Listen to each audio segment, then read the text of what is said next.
Welcome to Heaven's Law, where we explore the secrets of celestial beings, fallen spirits, and the battle between heaven and the abyss. Forget the flames. Forget the pitchforks and the cartoonish demons prodding sinners in rivers of fire. These are mortal fables designed to frighten children. They are a comfort, a simple story to explain an unimaginable state of being. The truth of what Lucifer, the fallen star of morning, does with the souls that enter his domain is a horror far more profound, far more silent, and infinitely more personal than any film could ever depict. It is not a punishment inflicted from the outside, but a collapse engineered from within. Today, we journey into the heart of that darkness to understand the true mechanics of damnation, and to witness a torment designed not for the body, but for the very concept of the self. What do you believe is the true nature of hell? Share your thoughts in the comments, and don't forget to subscribe for more journeys into the shadows. Hell is not a place of things, but the place of their eternal and total absence. Before we can comprehend the fate of a soul within its grasp, we must first understand the landscape itself, an architecture not of stone and fire, but of meticulously crafted nothingness. The first torment is not pain, but perception. When a soul arrives, it is not met by monstrous demons or screaming cacophonies. It is met with a silence so absolute that it feels like a physical pressure, a silence that devours sound before it can be born. It is a void where thought itself seems to echo in a vacuum. Then comes the darkness. It is not the simple dark of a sealed room. It is a primal sentient blackness that does not hide things, but actively dissolves them. It is a darkness that presses against the soul's memory of light, leaching the very concept of color and form, until all that remains is a grey, featureless infinity. This is Lucifer's masterpiece, his grand act of rebellion translated into physics and metaphysics. He did not build a prison. He uncreated a universe. In this realm, God is not a distant concept. He is a defined and felt absence. It is the cold left behind where warmth once was, the hollow ache in a phantom limb. Every soul, no matter its belief in life, was born of that primordial light, and here it is severed from it utterly. This separation is the foundational agony of hell, the bedrock upon which all other tortures are built. Lucifer does not need to act as a jailer, for the environment he has cultivated is the perfect prison. He is its first citizen, its architect, and its warden all at once. He understands that a soul is defined by its connections to others, to meaning, to the divine, to itself. His first act of damnation, then, is to sever every single thread. The soul is left afloat in this sensory and spiritual deprivation tank of cosmic scale, and in the deafening silence and consuming gloom, it is forced to turn inward, seeking a center that is no longer there. The initial horror is not a scream, but a dawning, silent realization: I am alone. But this is only the beginning. The soul soon learns that being alone is a mercy compared to being alone with the totality of itself, unshielded and unedited in a place where memory has become a weapon. Once a soul is steeped in the infinite void, the second phase of damnation begins. It is a process not of addition, but of subtraction. A personality, an identity, is a tapestry woven from memories, choices, relationships, and experiences. In the world of the living, this tapestry is a source of strength and context. In hell, Lucifer turns it into an instrument of self-destruction. He needs no rack, no Iron Maiden. The soul's own past becomes the most sophisticated torture device ever conceived. The unraveling starts with memory. Memories are no longer passive recollections. They become immersive, holographic realities. But they are not replayed as they were. They are curated, edited by a master of despair. A cherished memory of a childhood picnic is now tainted by the subtle, gnawing awareness of the sorrows that would follow. The face of a loved one is warped, by the silent accusation of a forgotten promise or an unkind word. Every failure, every moment of weakness, every selfish act is not just remembered, it is relived on a loop with one crucial difference. The soul now has the clarity of hindsight. It sees every branching path it could have taken, every opportunity for kindness it ignored, every moment it could have chosen love and instead chose fear or pride. This is not a passive viewing. The soul is forced to inhabit these moments, to feel the shame, the regret, the sorrow with an intensity impossible in life. It screams for it to stop, but there is no one to hear. Lucifer's genius lies in his passivity. He does not need to whisper accusations. He simply holds up a perfect, unflinching mirror to the soul's own history and lets its own conscience do the work. The soul is trapped in a paradox. Its identity is the source of its agony. To escape the torment of its memories, it must let go of who it was.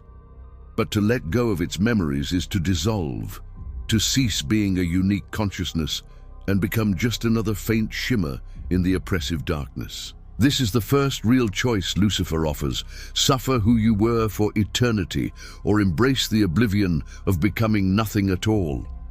Most souls cling to their identity, no matter how painful, for the terror of non-existence is even greater. And so they choose the loop, the endless cycle of regret, slowly grinding their own essence into dust against the whetstone of their past. The torment of self-reflection, however agonizing, is still a solitary one.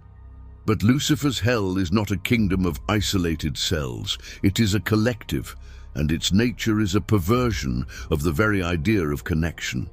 After a soul has spent untold ages wrestling with its own past, it begins to notice something else in the crushing silence: a hum, a low-frequency vibration that seems to permeate the very fabric of the void.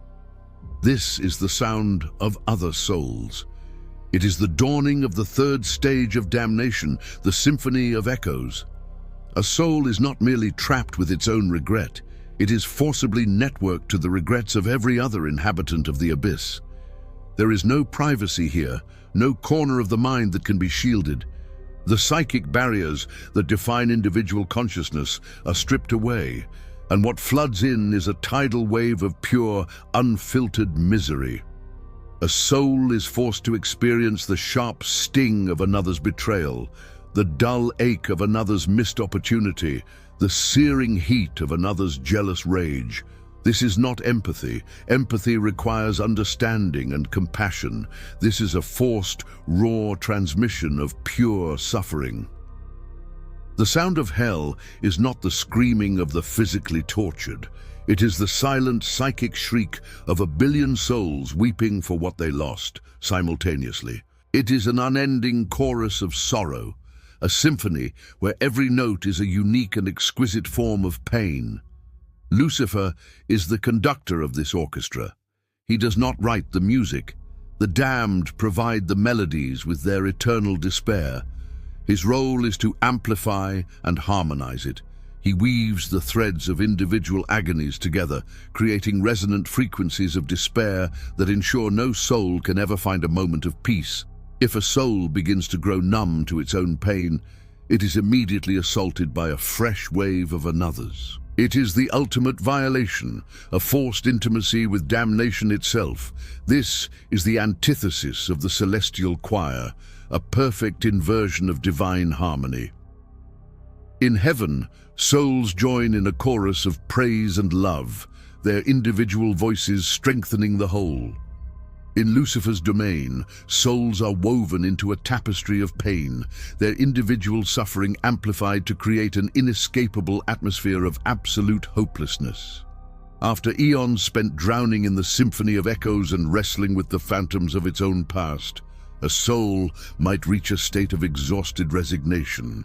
The pain becomes a constant, a known quantity. The soul has adapted in a way, learning to exist within the agony. It is at this precise moment, when the soul believes it has reached the very bottom of despair, that Lucifer performs his cruelest and most brilliant act of torment. he introduces the Mirage of Hope. From the crushing darkness, a single pinprick of light may appear. In the cacophony of sorrow, a brief moment of silence might fall. Or, most potently, a memory will surface. But this time, it is not one of shame or regret. It is a memory of pure, unadulterated joy. The feeling of sunlight on the skin, the genuine laughter of a child, the unconditional love in a partner's eyes. This is not a genuine offer of redemption. It is a carefully calibrated illusion, a weaponized piece of the soul's own lost beauty. The soul, starved of any sensation other than pain for millennia, latches onto this flicker with the entirety of its being. It is a drowning man seeing the surface. For the first time in an eternity, it feels something other than despair. It remembers what it was to be whole, to be loved, to be at peace. It begins to strive, to crawl toward that distant light, to hold on to that beautiful memory. It dares to believe that escape is possible, that forgiveness is attainable. It builds within itself a fragile cathedral of hope in the heart of hell. And this is precisely what Lucifer was waiting for. Just as the soul feels it is about to grasp this salvation, just as the warmth of that memory seems real, he snatches it away. The light vanishes. The silence is shattered by an even louder chorus of despair. The beautiful memory is corrupted, twisted into a grotesque parody of what it was. The fall from this false summit is an agony 1,000 times greater than the steady suffering that came before. It is not the absence of hope, but the active, repeated murder of it. This cycle is Lucifer's true signature. He allows the soul to remember heaven, only to make hell more unbearable. He teaches it not just that it is lost, but that it will always be lost, and that every glimmer of light is just a prelude to a deeper darkness. This is how he breaks a soul completely. What remains of a soul after it has been shattered by the mirage of hope? Its identity has been unraveled, its memories have become instruments of torture, its connections have been perverted into a chorus of pain, and its hope has been weaponized against it. It is a hollowed-out thing, a vessel scoured clean of everything it once was.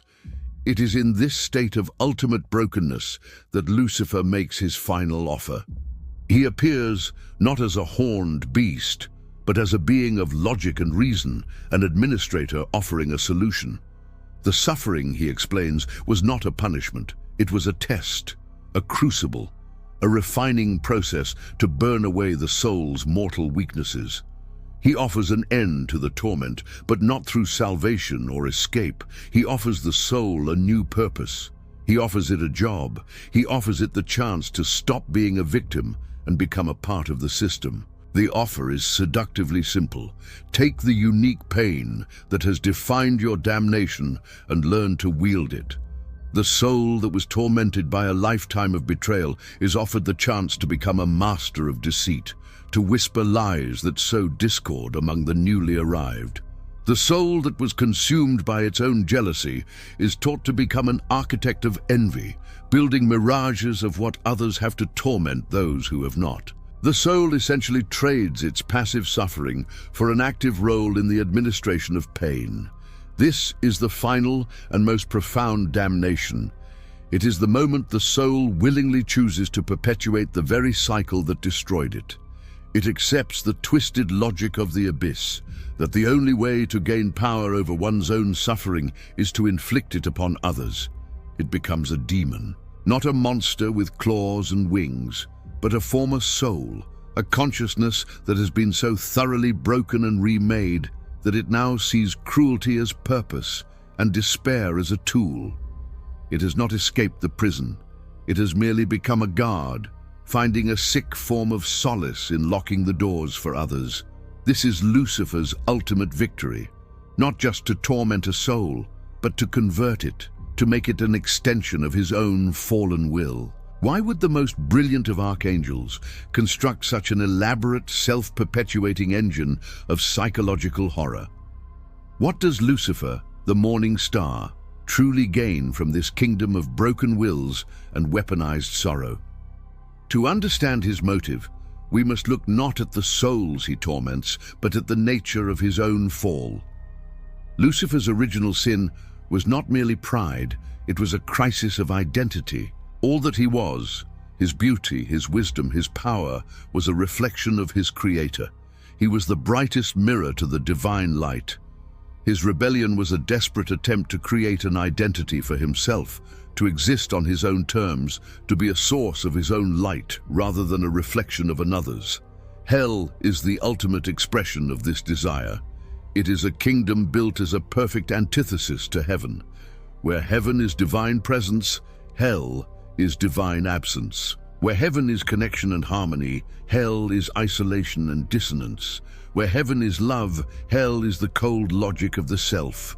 Lucifer's throne is not forged from hellfire and bone. It is a throne of infinite mirrors, and in each and every one of those mirrors he sees a tormented soul, each soul that is unraveled by its memories, each soul that is broken by the mirage of hope, and most importantly, each soul that accepts his offer and becomes a demon is a reflection of his own choice. Every soul that concludes that existence is pain and that the only logical response is to embrace cruelty is a validation of his own ancient rebellion.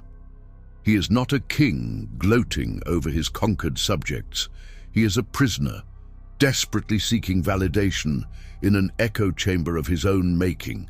He seeks to prove that his choice was the only logical one, that to serve is to be a slave, and to be free is to be alone. Yet his torment is that his entire kingdom is a monument to the very light he rejected. Its darkness is defined by the light it lacks. Its silence is defined by the song it can no longer hear. He is the king of nothing, the master of the void. And his eternal fate is to stare into the faces of 1 billion broken souls, each one a perfect mirror of his own magnificent, tragic and eternal failure. We have journeyed from the simplistic hell of fire and brimstone to a far more terrifying reality, an abyss of the mind, a personalized damnation where the soul is not an inmate but a co-conspirator in its own eternal suffering. The true horror we have discovered is not what Lucifer does to a soul, but what he masterfully convinces a soul to do to itself.